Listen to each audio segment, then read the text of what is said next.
Assalamualaikum dan salam sejahtera. Nama saya Wanda Nishruman dari kumpulan 8 akan membentangkan kajian mengenai amalan antroposentrik mengakibatkan kemusnahan alam sekitar. Ini adalah nama-nama ahli kumpulan kami. Bab 1, pengenalan. Abstrak ni adalah sebuah sedikit ringkasan projek kami yang telah diletakkan melalui maksud konsep, tujuan kami melakukan projek ini dan juga kaedah yang kami gunakan. Boleh nampak dalam PowerPoint inilah untuk dia punya poin-poin.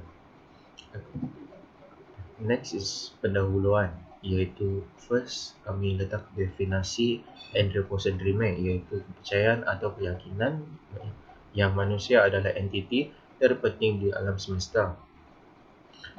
Sifat ini boleh datang dari keyakinan manusia yang alam ini dipersembahkan kepada kegunaan manusia dan kepentingan mereka. So, ini semua adalah sebab-sebab kesan-kesan yang dapat terjadi kalau kita melakukan anthropocentrism, dan boleh baca sendiri dalam slide ni. Yang benda penting yang saya mau highlight adalah materialistik, manusia yang menjadi lebih materialistik, dan oleh itu melihat alam sekadar sesuatu yang boleh digunakan. Benda itu kurang elok lah. Dengan itu, kajian isu anthropocentrism yang bertujuan untuk memberi kesedaran kepada mahasiswa UTHM kerana sifat ini merupakan pemikiran yang biasa. So, kita mau elakkan dari benda ini berlaku dan kurangkan gejala ini dalam masa akan datang.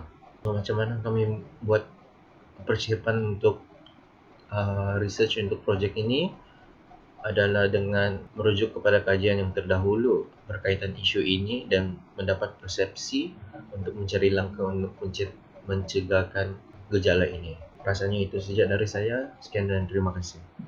Bismillahirrahmanirrahim. Assalamualaikum. Okey, Helen Kopnina telah berpendapat bahawa tidak bermanfaat untuk melayani manusia secara keseluruhan. Okey, dia cakap ini tidak membantu mengkritik umat manusia secara umum atas amalan yang manusia lakukan. Orang-orang sebahagian orang manusia ni, umat manusia, ketika banyak orang menentang mereka, tidak semua manusia ni dapat untung dari aktiviti eksploitasi ni. Okey, waktu manfaat eksploitasi ni dibuat, mereka tidak diakui, dan mereka dibiarkan terdedah kepada kegembiraan ideologi yang menyatakan bahawa cabaran kegiatan itu hanyalah misantropik. Okey. Untuk yang kedua adalah daripada Oskan Kman. Okey, dia telah menyatakan bahawa masalah persekitaran ni berpunca daripada pendekatan anthropocentrik atau ekosentrik pendekatan. Dia telah meluaskan bidang pengaruhnya pada 1920. Antara yang utama ialah air, udara. Kehilangan nilai ni akan memberi kesan lah. Lepas tu ada usaha untuk mengukur keperhatian masyarakat ni. Okey, terdapat terhadap kualiti persekitaran alam sekitar ni untuk pertama kali. Jadi semua sebab-sebab masalah dalam subjek mula menjadi kompleks dan berkesan. So penyelesaiannya telah macam jadi lagi rumit. Okey, sorry ada saya. Assalamualaikum dan selamat sejahtera. Saya Muhammad Syazri Mazira bin Muhammad Zamanul Mazira akan membentangkan suratan kajian lepas bahagian anthropocentrism. Jurnal pertama saya adalah daripada Junaidi Abdillah dari 2014, mengatakan bahawa anthropocentrism sebagai etika lingkungan yang memandang pusat alam semesta adalah manusia. Philip Shipkov mengatakan bahawa kerosakan lingkungan hidup merupakan cerminan krisis intelektual dan spiritual. Junaidi Abdillah juga telah mendapati bahawa Martin Harun mengatakan bahawa agama-agama monotesis telah menghilangkan rasa hormat terhadap alam yang ilahi sehingga tidak ada lagi yang dapat menahan ketamakan manusia. Yang kedua, jurnal kedua dikarang oleh Dwi Febriani pada 2017 mengatakan bahawa Alexander Sonikarov mengatakan bahawa lingkungan hidup dipengaruhi oleh paradigma berfikir tentang hakikat alam semesta dan kehidupan di dalamnya.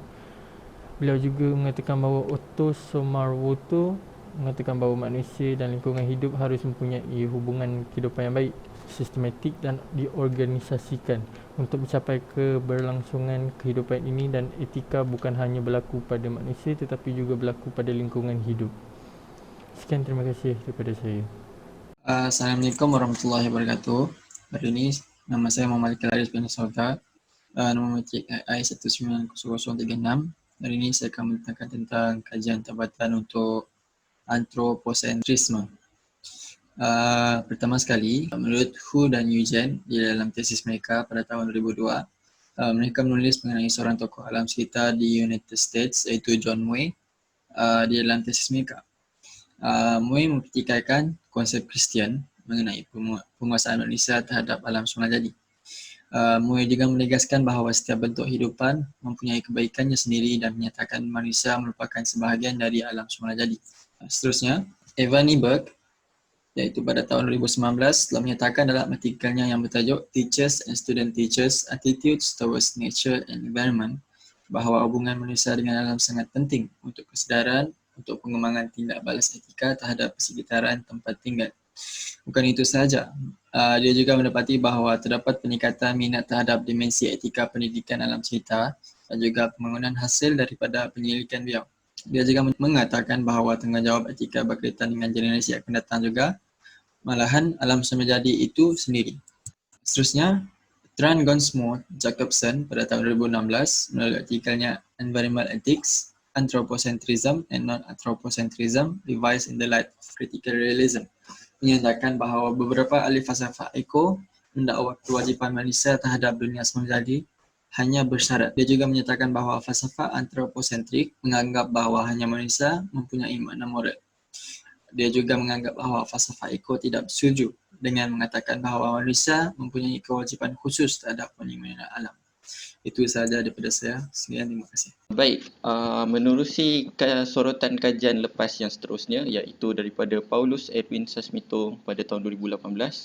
Kerosakan lingkungan hidup yang terjadi di bumi ini adalah berpunca besar dari penglibatan pengeksploitasian manusia. Yakni kalau mengikut kitaran hidup yang biasa, penggunaan sumber alam adalah dibenarkan dan tidak dikira sebagai masuk dalam isu antropocentrism. Tapi ia berubah apabila berlakunya pengeksploitasian yang seperti disebut di sini. Dan seterusnya adalah keserakahan manusia yang dipicu oleh pola hidup konsumtif dan ketamakan yang didukung dengan semangat hedonism dan egoism. Penulis juga menerangkan dua sifat ini juga merupakan pemangkin kepada wujudnya amalan atau sifat antropocentrism. Seterusnya ini membawa kepada perlunya perhubungan manusia dengan Sang Pencipta untuk memelihara ciptaannya supaya tidak binasa. Penulis adalah merupakan seorang ahli Kristian dan di dalam agama itu sendiri ada arahan yang disebut supaya kita harus memelihara ciptaan Tuhan dan tidak menggunakannya sewenang-wenang. Seterusnya, pentingnya kesedaran teologis di dalam diri manusia, yakni manusia dibekalkan dengan akal dan fizikal yang sangat fleksibel dan pelbagaian untuk melakukan pelbagai-bagai perkara. Oleh itu manusia tidaklah harus menggunakannya untuk ke arah yang membinasakan alam, tapi sebaliknya mempertabatkannya. Seterusnya, perlunya penerapan kehidupan secara biocentrism yang mengendali segala makhluk living organism untuk mencapai satu kesatuan komuniti hidup, biotic community. Biocentrism ni adalah satu amalan yang mana kita kalau dalam konteks kemanusiaan kita mengendengahkan semua makhluk yang lain, makhluk yang hidup kepada setiapnya mempunyai peranan dan tanggungjawab yang akan membantu dan memberi kepentingan kepada yang lain. Seterusnya, berdasarkan kajian Citrano Kamilah pada 2018, beliau menyatakan cerminan kerosakan bumi adalah akibat dari sifat antropocentrik manusia. sama jugalah manusia yang mengeksploitasinya. Seterusnya, penyimbangan dan kestabilan ekosistem hanya akan berlaku apabila tumbuhnya kembali perilaku atau etika manusia yang mengambil berat terhadap ekologi. Ini bermaksud kerosakan yang dilakukan oleh manusia hanya boleh diubah oleh manusia itu sendiri melalui sifat dan etika yang betul lah. Seterusnya, menerangkan interaksi lingkungan alam yang melibatkan anthropocentrism, biocentrism dan ecocentrism. Seperti yang diterangkan, lingkungan alam ini adalah yang disebut dalam bahasa Inggeris sebagai life cycle, yang mana benda yang hidup akan mati dan yang mati itu akan diguna sebagai bahan yang boleh membantu makhluk yang generasi akan datang. Seterusnya, kestabilan dan keselamatan sumber alam di Kampung Naga terjaga hasil dari penerapan nilai etika dan warisan nenek moyang serta hubungan rapat mereka dengan unsur alam dan mistik. Ini berdasarkan kajian beliau yang dilakukan di Kampung Naga, yang mana amalan penjagaan alam sekitar itu berlaku secara tidak langsung berdasarkan dari penerapan adat dan etika yang diwarisi oleh kaum mereka. Seterusnya, pembawaan kepada mitigasi bencana di tempat tersebut yang mencegah longsor banjir, terjaganya keutuhan sumber daya alam dan terjaganya fungsi hutan. Jadi dia menunjukkan bahawa hasil daripada amalan tersebut memberi faedah kepada kedua-dua pihak untuk satu jangka masa yang panjang. Seterusnya, kajian Taipei San dan Nurzaini Azman pada tahun 2011. Komitmen dan tingkah laku masyarakat khususnya pelajar universiti terhadap alam sekitar berada pada paras tinggi manakala tingkah laku mereka masih sederhana. Ini selari dengan pendapat Ridner 1957, namun dari aspek tingkah laku masih dalam paras yang sederhana dan rendah. Maksud pempraktikan daripada pendidikan yang diterima adalah tidak selari. Maksudnya masih kurang dalam isu mempraktikkan. Kajian juga menunjukkan tahap komitmen terhadap alam sekitar adalah dipengaruhi oleh aliran pengajian pelajar di universiti. Maksud itulah, pendidikan juga merupakan faktor yang memberi kesan pada bagaimana pelajar itu menjaga alam berdasarkan kefahaman yang mereka ada lah. Pendidikan membentuk non-formal dan informal, berdasarkan pengalaman juga membentuk perubahan tingkah laku berdasarkan Anon 2008. Ini adalah cadangan yang mana jika kita belajar menghargai alam ini, jadi kita akan lebih kepada sikap menjaga dan memartabatkan alam ini supaya tidak rosak. Kita nak jaga kecantikannya.